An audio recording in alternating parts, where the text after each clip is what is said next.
Kita sering banget kan ya denger soal reformasi birokrasi. Tapi kadang-kadang kita bingung, wujudnya tuh kayak apa sih? Nah, kali ini kita akan coba bedah salah satu proyek paling ambisius dari pemerintah Indonesia, namanya Proyek Profiling ASN. Ini bisa dibilang upaya buat desain ulang mesin birokrasi negara kita dari dalam. Oke, mari kita mulai dari pertanyaan yang paling mendasar. Di dunia yang serba digital dan perubahannya cepat banget kayak sekarang, gimana caranya sebuah negara bisa mastiin pemerintahannya itu nggak ketinggalan zaman? Dan ini loh bukan cuma soal teknologi canggih, tapi yang lebih penting lagi, soal orang-orang di dalamnya. Dan disinilah tantangan terbesarnya muncul.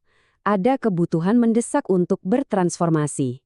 Bukan lagi sekedar menambal sistem yang lama, tapi benar-benar membangun sesuatu yang sama sekali baru, langsung dari fondasinya.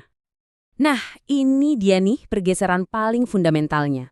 Selama ini kan kita akrab banget ya sama sistem di mana masa kerja itu jadi raja. Siapa yang paling lama, dia yang naik. Sekarang paradigmanya dibalik 180 derajat.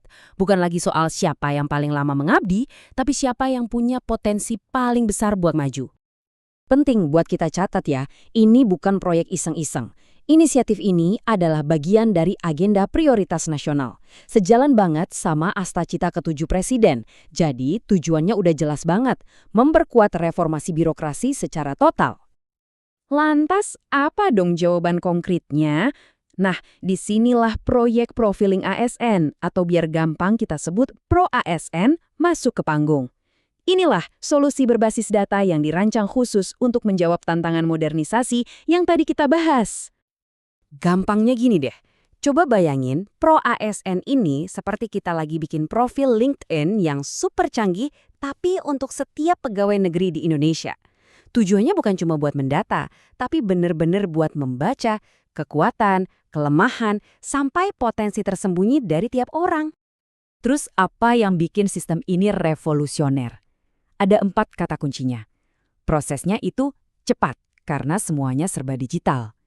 Hasilnya objektif, karena basisnya data, bukan lagi kira-kira atau asumsi.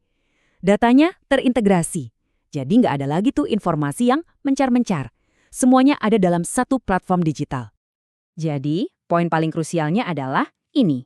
Di balik semua teknologi canggih dan data yang rumit, fondasinya cuma satu, yaitu meritokrasi. Artinya, setiap keputusan, mau itu promosi, mutasi, atau penempatan, harus murni didasarkan pada kompetensi dan kinerja. Menempatkan orang yang tepat di pekerjaan yang tepat. Dan itu semua berdasarkan data. Oke, sekarang pertanyaannya, gimana caranya Pro ASN ini bisa membaca potensi seseorang? Nah, mereka pakai satu set alat diagnostik baru yang bekerja barengan, secara terpadu. Yuk kita lihat isinya apa aja.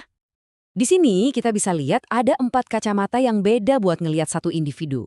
Ada tes yang ngukur potensi dasarnya, terus ada yang ngelihat kemampuannya buat mimpin dan kerjasama dalam tim, ada juga yang ngetes kesiapannya di dunia digital, dan yang terakhir ada yang bantu metain jalur karir terbaik buat dia ke depannya.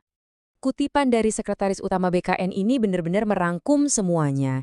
Jadi ini bukan sekadar ujian formalitas buat lulus atau nggak lulus. Ini adalah alat buat nemuin talenta-talenta yang paling kita butuhkan sekarang. Mereka yang bisa beradaptasi dengan cepat dan lincah menghadapi semua perubahan. Nah, bagian yang paling menarik dari semua ini sebenarnya bukan tes-tesnya satu persatu. Keajaibannya atau magicnya justru terjadi saat semua data dari keempat tes itu digabungkan jadi satu. Coba deh bayangkan Pro ASN ini sebagai sebuah database raksasa yang super pintar. Nah, setiap tes yang kita bahas tadi itu ibarat sensor yang ngirimin data ke database itu. Ada sensor yang ngukur logika, sensor lain ngukur empati, sensor berikutnya ngukur skill digital, dan seterusnya.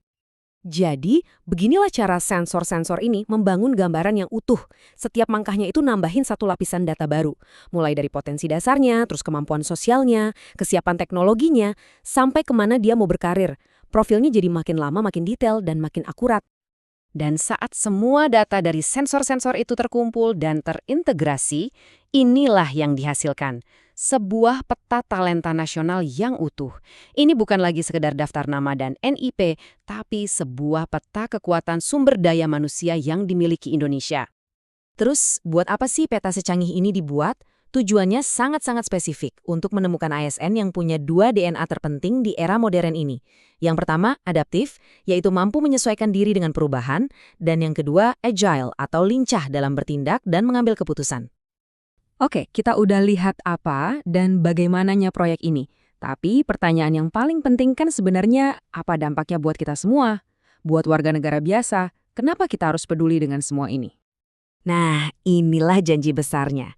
Dengan menempatkan orang-orang paling kompeten di posisi-posisi paling strategis, dan itu semua berdasarkan data, harapannya adalah layanan publik yang kita terima bisa jadi lebih cepat, kebijakan yang dibuat jadi lebih cerdas, dan birokrasi yang kita hadapi sehari-hari jadi jauh lebih efisien.